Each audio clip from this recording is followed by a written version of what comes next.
sebuah antologi horor gelap yang terinspirasi oleh serangkaian mimpi buruk. Film ini mengkompilasi beberapa kisah pendek menjadi satu gambar utuh. Ide cerita muncul dan berakhir dengan cepat, bahkan nasib para tokoh utama tidak diketahui. Keseluruhan cerita dalam film ini disutradarai oleh Alexander Henderson dan berikut ceritanya.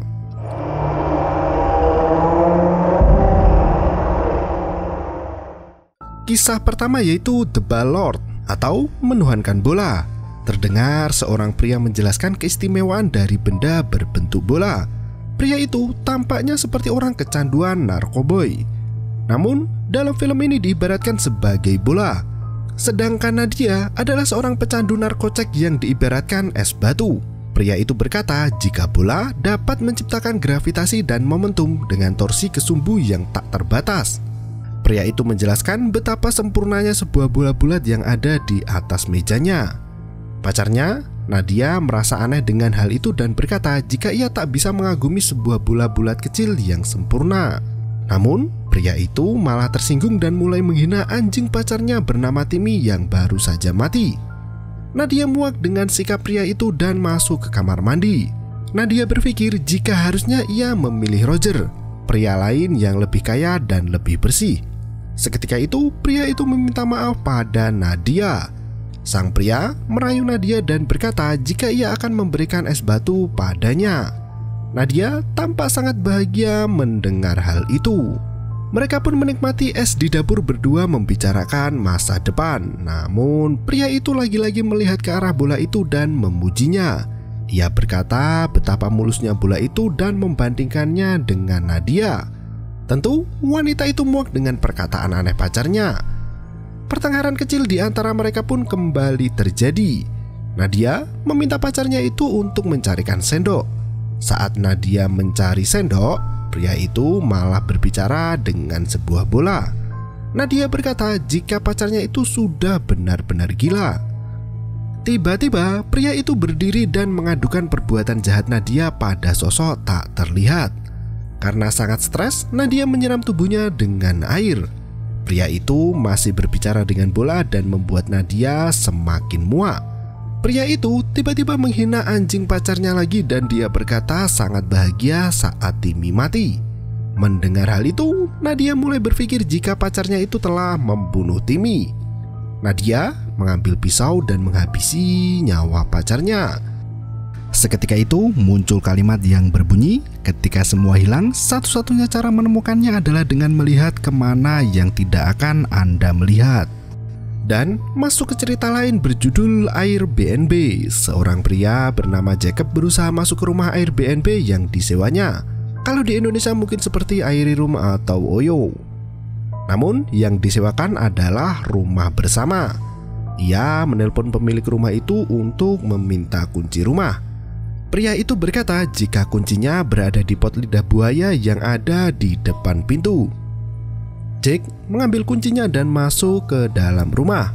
Setelah ia masuk, pemilik rumah itu menjelaskan peraturan tak tertulis. Ia berkata jika kamar di ujung lorong ditempati oleh George, sepupunya yang memiliki gangguan jiwa. Pemilik rumah meminta Jake untuk tidak mendekati kamar sepupunya itu. Meski sedikit kesal karena setahu Jake rumah yang disewanya itu kosong tanpa penghuni lain.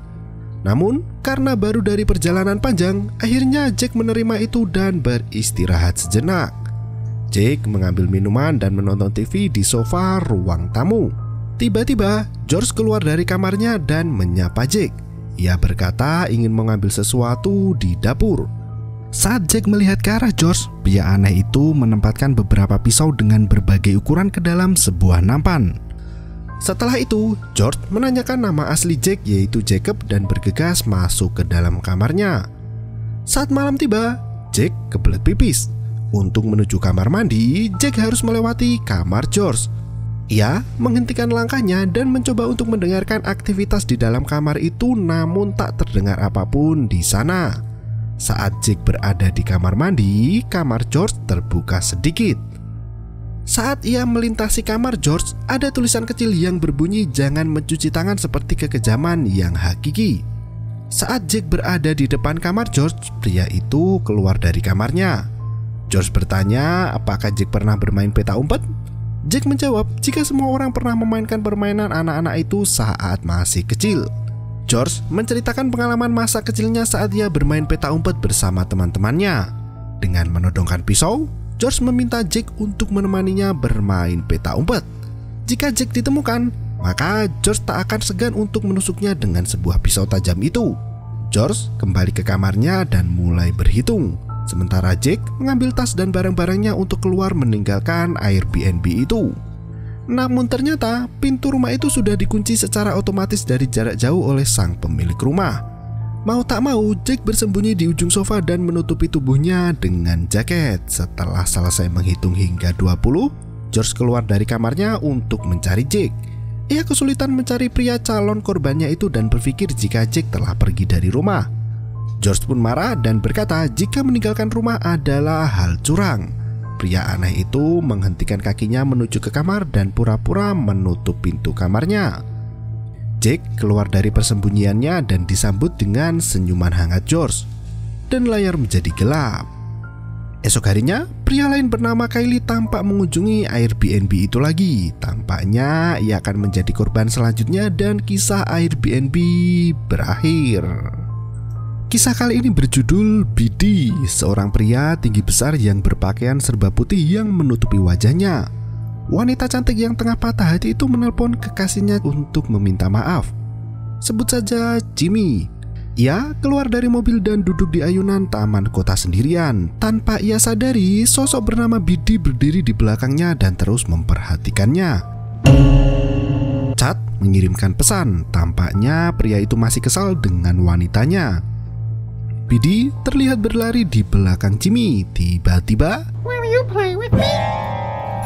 sosok pria itu meminta Jimmy untuk menemaninya bermain. Namun Jimmy malah takut dan berlari kencang untuk kembali ke mobil. Sontak Bidi mengejarnya dengan kecepatan penuh. Dengan semangat kegirangan, Bidi berteriak jika ia akan menangkap Jimmy. Sesampainya di dalam mobil, Jimmy mengunci pintu mobilnya. Sosok berwajah aneh itu meneror Jimmy dari jendela mobil dan berjalan ke depan. Ia mengerjai Jimmy dan mengucapkan selamat tinggal. Padahal Bidi sedang bersembunyi di bawah mobil. Saat Jimmy memeriksa sekitar mobilnya, tiba-tiba Jimmy bergegas membuka tasnya untuk mencari kunci mobil. Namun ternyata kunci mobil Jimmy terjatuh saat dikejar Bidi. Sosok itu masuk ke mobil Jimmy sambil menunjukkan kuncinya. Ia kembali berkata jika Bidi ingin ditemani main dan Jimmy terlihat mengayunkan ayunan untuk Bidi. Chad datang ke taman untuk menemui Jimmy. Saat ia berpikir untuk kembali pada Jimmy, ternyata wanita itu sudah dirasuki oleh Bidi dan mengajak Chad untuk bermain bersama. You wanna play with me? Kisah kembali berganti. Sosok menyeramkan kali ini bernama The Smiling Woman. Di malam itu, pria yang bernama Steven sedang menggambar sesuatu. Dengan sangat excited, dia menggambar sosok wanita berambut pirang panjang dengan gaun dan sepatu berwarna merah dan darah kering di sekitar mulutnya. Gambar itu ia beri judul The Smiling Woman. Saat ia melihat hasil lukisannya itu, ponsel berdering. Ternyata itu adalah pacar Steven yang baru saja mengaborsi anak hasil kerja rodi penggenjotan mereka berdua. Wanita pirang yang menelpon dari wartel itu berkata jika ia baru saja kehilangan dompet dan ponselnya. Ia berencana untuk menginap di rumah Steven. Ia tak punya pilihan lain selain mengiyakan permintaan wanita pirang itu. Seketika sambungan telepon terputus. Steven memutuskan untuk mandi sebelum pergi tidur, sementara pacarnya berjalan menuju rumah Steven. Entah apa yang dilakukan pria kacamata tebal itu. Sebelum mandi, ia mensimulasikan kengerian menggunakan gunting. Bahkan ia menandai jika alat itu ditancapkan di jidat dengan hitungan 1, 2, 3. Saat ia mandi, terlihat bayangan seorang wanita berambut pirang dengan gaun pink di depan bak mandinya. Steven menutup kamar mandinya itu, namun pintu itu membuka sendiri. Bayangan perempuan bermasker hitam itu kembali terlihat. Steven membuka pintu bak mandinya dan melihat sosok wanita yang mirip dengan lukisannya. Saat ia memakai kacamata, sosok itu menghilang. Ia segera mengenakan handuk dan menghangatkan diri di depan perapian. Dari arah meja makan, Stephen mendengar suara perempuan yang sedang berhitung. 1, 2, 3. Ia pun memeriksa ruang makannya dan melihat bayangan perempuan membawa gunting di sudut ruangan. Saat ia menyalakan lampu, bayangan itu menghilang. Namun, lukisan Stephen berubah menjadi ada guntingnya. Merasa ada hal yang janggal, Stephen berkata jika akan memasang gambar itu di kamar anaknya yang serba berwarna pink. Di kamar itu, Stephen menempelkan gambar itu di dinding dan memintanya untuk tidak mengganggu Stephen lagi. Saat ia akan kembali ke kamar, di dalam pintu kamar pink itu terlihat bayangan wanita dengan mata kuning menyala dan menunjukkan sebuah gunting di tangannya. Stephen menutup lagi pintu kamar itu dan bergegas masuk. Ia melihat wanita itu keluar dari kamar dan berjalan menuju kamarnya. Stephen bersembunyi di bawah kolong kamarnya dan melihat wanita itu memasuki kamarnya. Wanita bergunting itu berhitung 1, 2, 3 sambil mencabik-cabik kasur Stephen. Dikira pria itu sedang berbaring di sana. Setelah puas, wanita itu berjalan keluar dari kamar dan Steve keluar dari persembunyiannya. Namun saat ia membuka pintu kamar, wanita itu ada di belakangnya dan berlari sambil menghitung. Akhirnya apa yang diandaikan Steve terjadi dengan benda yang menancap di jidat. Wanita itu masuk ke dalam kamar pink dengan gambar yang sudah dilengkapinya. Adegan berganti. Chrissy, seorang wanita muda yang cantik dan bahenol. Malam itu ia menelpon pacarnya dan berkata jika ia menerima tawaran sebagai foto model. Sang pacar tampaknya tak begitu menyukai pekerjaan itu. Namun Chrissy tetap memohon agar diizinkan. Chrissy merasa selama ini ia membebani keuangan pacarnya. Jika ia menerima tawaran pekerjaan ini, setidaknya Chrissy menjadi model dan bisa mengembangkan karir keartisannya kelak. Setelah menelpon, ia menuju ke rumah sang fotografer bernama Marcus. Sejak pertama pertemuannya, Marcus langsung memuji kecantikan Chrissy. Ternyata Chrissy diminta untuk berpose dewasa. Ia mengenakan bikini bottom dan berbaring di atas kasur. Dengan wajah mupeng, Marcus terus memotret Chrissy. Tak puas melihat wanita itu bikinian, Marcus meminta Chrissy untuk membuka penutup buahnya. Jika Chrissy bersedia, Marcus akan melipat gandakan bayarannya $1.000. Akhirnya Chrissy pun mencopot penutup dadanya dan kembali berbaring. Marcus meminta Chrissy untuk melakukannya secara perlahan. Setelah jepret-jepret, Chrissy mulai menyadari ada sesuatu yang aneh dengan Marcus. Ia tampak telah melepas kaosnya dan berdiri di depan Chrissy dengan mulut yang tersenyum lebar. Chrissy pun berusaha kabur dengan berkata jika ia akan ke kamar kecil. Dengan perlahan, Chrissy mengenakan bajunya dan mengambil tas. Saat ia membuka pintu kunci ruangan itu, tiba-tiba Marcus tersenyum dengan wajah mengerikan sambil memotret ekspresi ketakutan Chrissy. Seketika itu, layar menjadi gelap. Chrissy terlihat berdiri di depan rumah Marcus. Ia hanya menunduk tanpa melakukan apapun. Sang pacar datang dengan nada khawatir. Ia bertanya mengapa Chrissy tidak mengangkat panggilannya. Seketika itu Chrissy muntah cairan berwarna hitam. Ia berbicara dengan nada suara aneh. Bicaranya ngelantur dan membuat pacarnya itu berpikir jika Chrissy tengah mabuk berat. Namun Chrissy malah menghina mendiang ibu pria itu yang baru saja meninggal. Sontak pria itu pun marah dan berjalan menjauhi Chrissy. Dari belakang, wanita itu menyerang pacarnya sendiri dan kisah kembali berganti. Alone with Death, sendirian bersama orang mati. Di suatu hari, pria kekar bernama Jordi merayu pacarnya Anna untuk bergencot ria di dalam mobil. Anna melihat ada pria lain berjalan di belakang mobilnya. Entah bagaimana, Anna memutar kepalanya 360 derajat agar bisa melihat kemana pria itu pergi. Melihat hal itu membuat Jordi panik. Ia bertanya apa yang salah dengan leher pacarnya itu. Namun tiba-tiba, Anna meminta Jordi untuk pindah ke kursi belakang. Setelah Jordi rebahan dan membuka cawatnya, Anna menunjukkan kemampuannya. Jordi mermelek dan melihat ke arah Anna. Ternyata wanita itu tengah kerasukan dan melakukan jurus brutality hingga Jordi pun tak sadarkan diri. Terdengar suara wanita itu berkata jika sekarang kau telah mati. Saat Jordi terbangun dari lelapnya, ia kehilangan Anna. Terlihat bajunya telah sobek-sobek. Pria kekar itu keluar dari mobilnya dan menemukan Anna mengenakan kemeja putih dengan bercak darah di mana-mana. Jordi mengenakan kemeja kotak-kotaknya dan meminta Anna untuk kembali ke dalam mobil. Anna meminta Jordi untuk membawanya ke rumah setelah memakan pria berkemeja dan adegan kembali berganti. Seorang wanita yang gemar berselancar di dunia bawang, Monique ketakutan karena mendapat teror telepon selama beberapa hari terakhir. Ia telah memesan mystery box dari salah satu dark web paling berbahaya. Dengan sebilah pisau dan pelindung mata, siang itu Monique mendapatkan kiriman paket. Monique mengambil box yang diletakkan di depan pintu rumahnya. Terlihat ada seorang pria mengenakan hazmat siang-siang di jalanan. Segera ia masuk ke dalam rumah dan membuka mystery box itu. Terlihat ada sebuah flash disk berisi video di dalamnya. Monique memutar video itu di laptopnya. Seorang pria berbaju hazmat menyiksa korbannya dan dimasukkan ke dalam plastik sampah hitam. Pria itu menggunakan bor listrik dan diarahkan ke plastik hitam itu. Monique kembali memeriksa isi mystery box itu dan menemukan alat GPS kecil yang menyala.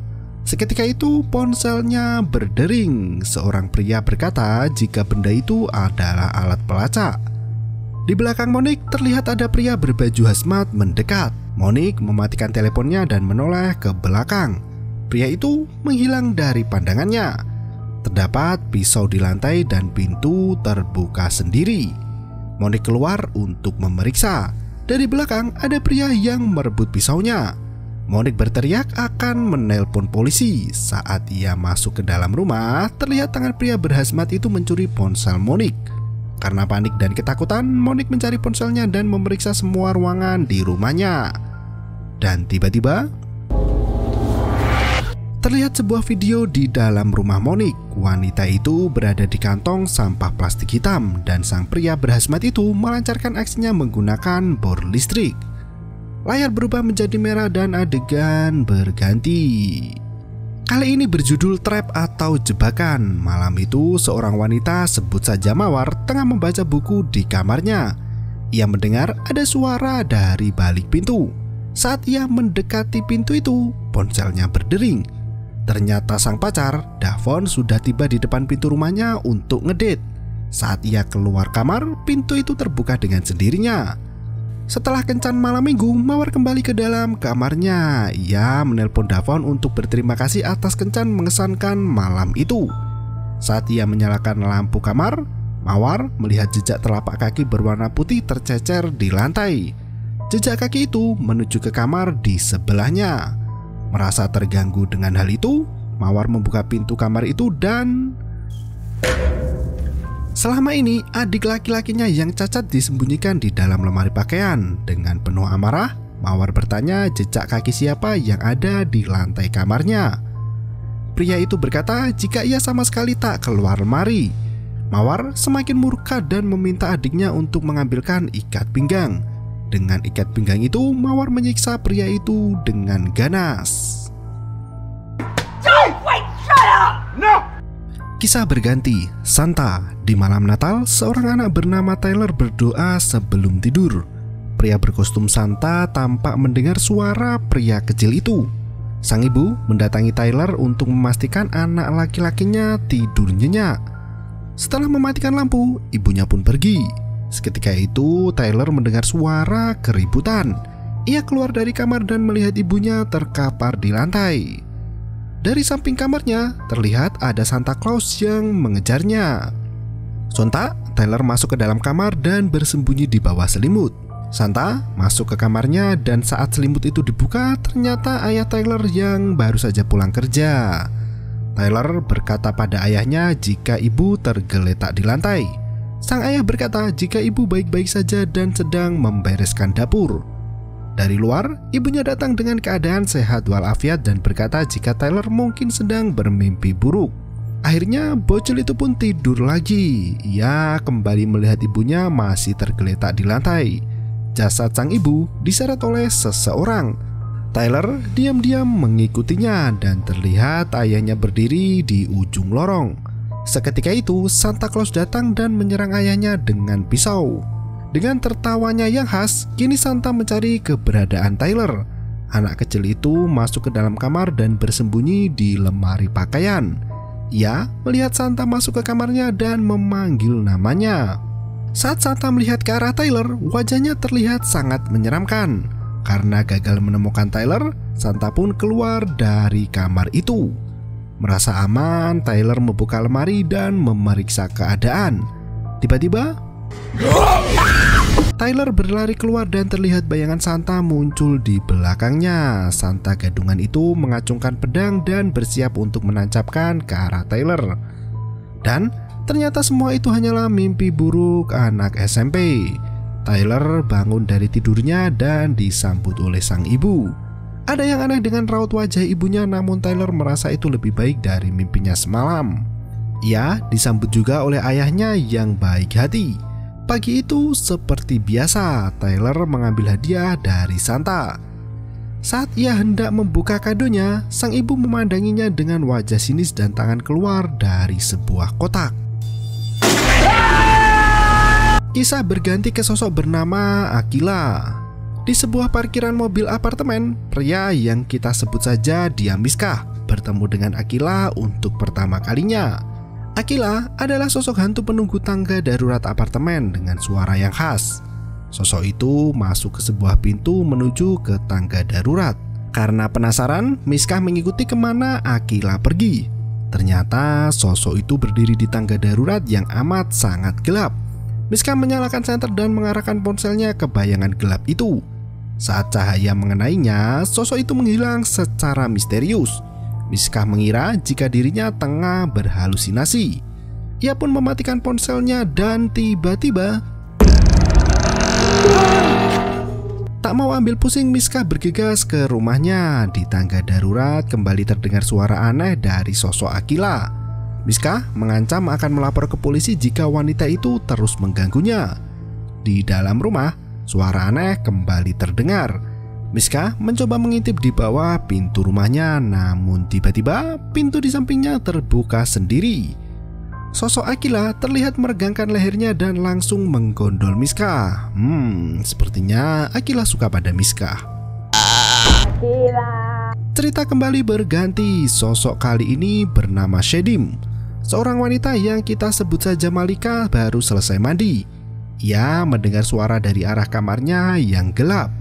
Ia mematikan lampu kamar mandi dan beraktivitas seperti biasa. Tiba-tiba pintu kamarnya terbuka dan terlihat ada jari-jari yang menempel di ujung daun pintu kamarnya. Saat ia mendekati pintu, tiba-tiba pintu tertutup sendiri dengan sangat kencang.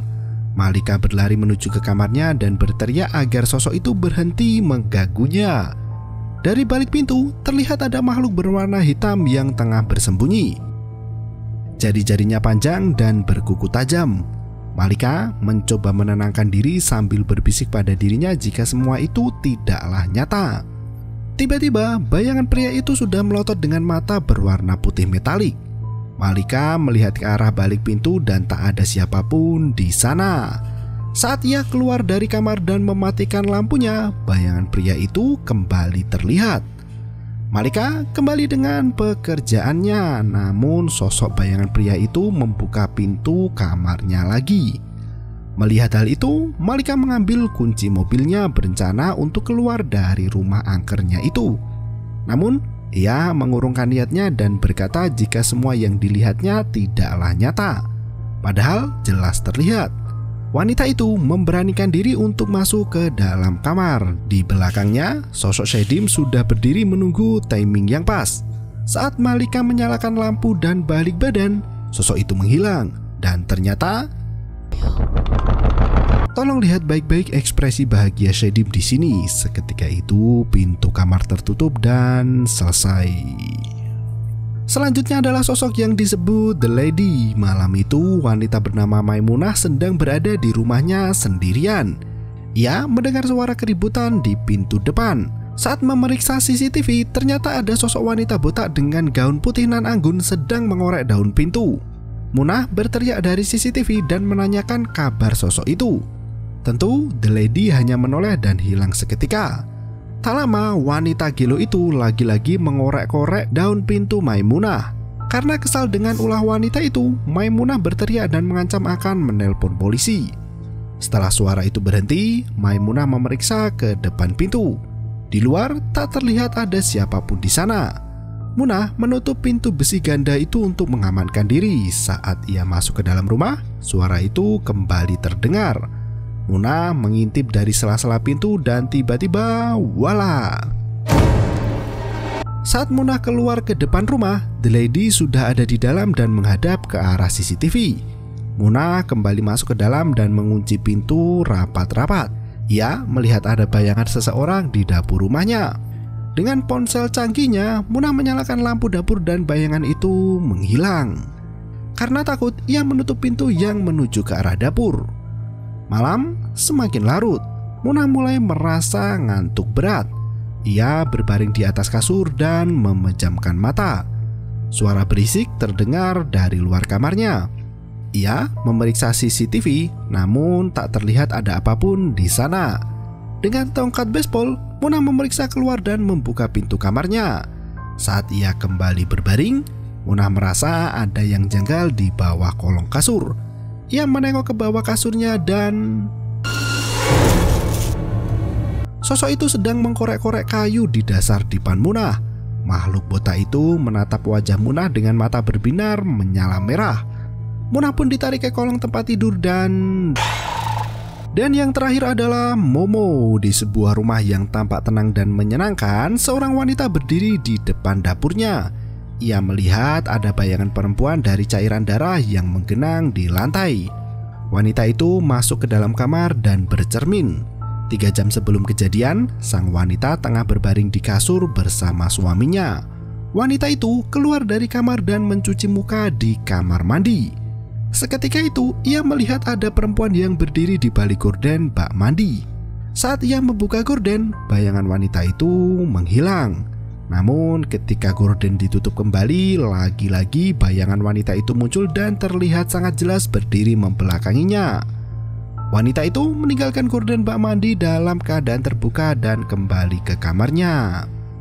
Saat ia akan menutup pintu, terdengar suara dari arah ruang tamu. Wanita itu memeriksa ruang tamunya dan mendapat kejutan dari sosok berwajah mengerikan. Ya, sosok itu rupanya adalah Momo. Wanita itu bergegas masuk ke dalam kamar dan meminta bantuan suaminya untuk memeriksa CCTV. Saat diperiksa, tak terlihat ada siapapun di ruang tamu. Pria itu keluar dari kamar dan seketika itu ia diserang oleh Momo. Sementara istrinya hanya bisa menangis di dalam kamar tanpa tahu harus berbuat apa. Terlihat wajah mengerikan Momo yang masih sibuk menggarap pria kekar itu. Cairan merah mulai keluar dari mulut pria itu dan suara keributan itu terhenti. Setelah melihat CCTV, makhluk Momo tengah berjalan menuju ke kamar. Lola langsung berlari ke arah pintu untuk mengunci diri di kamar. Sayangnya, ia justru melihat pemandangan yang menakjubkan. Momo memanggil nama wanita itu berkali-kali, namun Lola enggan membukakan pintu kamarnya. Momo melihat ke arah bawah pintu di mana ada celah sempit di sana. Ia memasukkan jarinya di celah itu yang ternyata jarinya itu bisa memanjang ke handle pintu. Karena tak berhasil membukanya, tangan Momo sudah berada di rak pakaian dan terlihat wajah mengerikan mengintip dari dalam lemari. Lola yang ketakutan membuka jendela kamarnya dan loncat untuk menyelamatkan diri. Momo keluar dari kamarnya, namun ternyata Lola berlari sejauh mungkin ke mobilnya yang ternyata terparkir sendirian di lapangan. Tampaknya memang tak ada penghuni lain di kawasan itu. Mungkin semua sudah pernah dihantui Momo. Sesampainya di mobil, Lola menyalakan mobilnya. Di sebelah kiri jendela mobilnya muncul sosok Momo dan cantik dan merasuki tubuh Lola. Akhirnya Lola kini sudah menjadi Momo dengan wujud manusia cantik. Itulah mengapa di awal scene Lola terlihat memandangi wajahnya di depan cermin dengan ekspresi bahagia.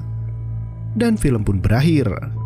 Beberapa kejadian mengerikan itu mungkin akan menghantui mimpi penontonnya. Tidak ada maksud lain dari film ini selain hanya untuk menakut-nakuti.